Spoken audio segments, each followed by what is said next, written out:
Alors, c'était l'anniversaire d'Amanda, le 5 septembre, on va à Barcelone. Et l'Esprit Saint qui, la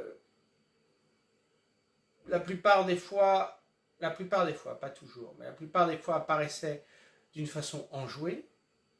Des fois, il apparaît aussi sérieusement et il donne des indications.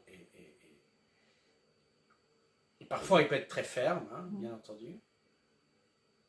Ce jour-là, il apparaît au travers d'elle, donc au travers de sa nature humaine à elle. Il apparaît avec une majesté incroyable. Et alors, c'est là que tu comprends le sens du mot anglais « awe ». The awe.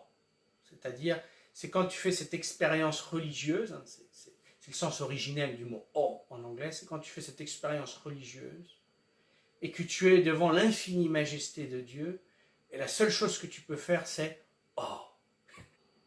De là vient le mot awe en anglais, A-W-E.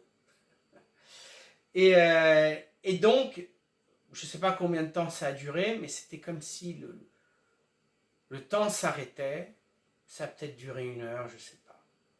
Mais on était tous complètement, tous ceux qui ont assisté, hein, ils n'étaient pas très nombreux, on devait être 5, 6, 7 maximum. On était complètement bouleversés. Bouleversés. Et là, je me suis dit, j'ai fait un peu l'expérience des apôtres quand ils ont vécu avec Jésus.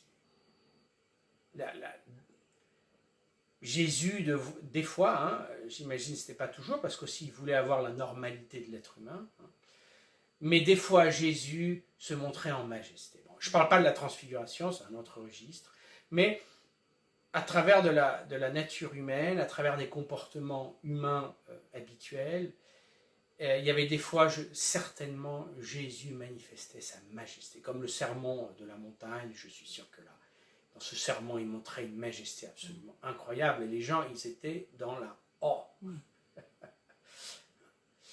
Et donc, pour moi, c'était tellement évident que cette femme, Amanda, ne pouvait pas créer cela. Enfin, elle serait une actrice absolument extraordinaire. Alors, on revient, parce qu'il fallait qu'on prenne l'avion pour aller aux États-Unis. Donc, on revient à Toulon, on est 3 personnes dans la voiture.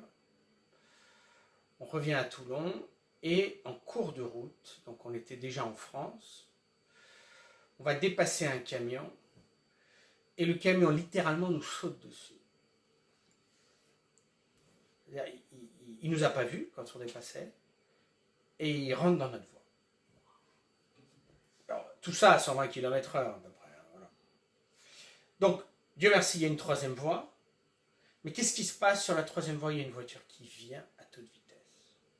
Donc on est obligé de revenir dans la 2e voie, où il y a encore le camion. Donc là, je ne me souviens pas qu'on a percuté le camion, mais on l'a percuté parce que de fait, le camion montrait avoir été percuté par notre voiture. Et alors, on fait des zigzags dans l'autoroute à 110, 120, enfin, je ne sais pas quoi. Mais c'est tellement rapide que tu n'as même pas le temps d'avoir peur. Et donc, on va se fracasser contre le mur de l'autoroute à droite, et on rebondit sur la voie. Donc là, c'est le moment de croiser les doigts, ou plutôt de demander au Seigneur que personne n'arrive derrière, parce que là, on est mort. Surtout pas un camion, voilà. Personne n'arrive, on sort de la voiture indemne. La voiture complètement détruite. Voilà.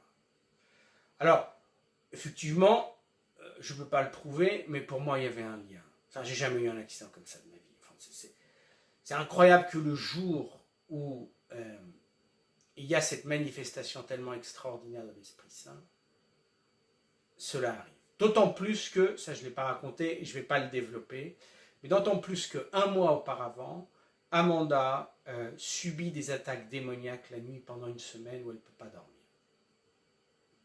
Mais des attaques absolument incroyables et qui ne relèvent pas du psychologique, enfin et pas seulement elle, mais toute sa famille, voilà, durant 1 semaine. Donc, 1 mois après, ça nous arrive. Évidemment, on se dit, il y a une main noire quelque part. Ceci dit, par la grâce de Dieu, on n'est pas plus impressionné que ça. Notre voiture, elle est prise. Hein. Et nous, on va faire le voyage aux États-Unis, évidemment. Il faut évangéliser et on y va.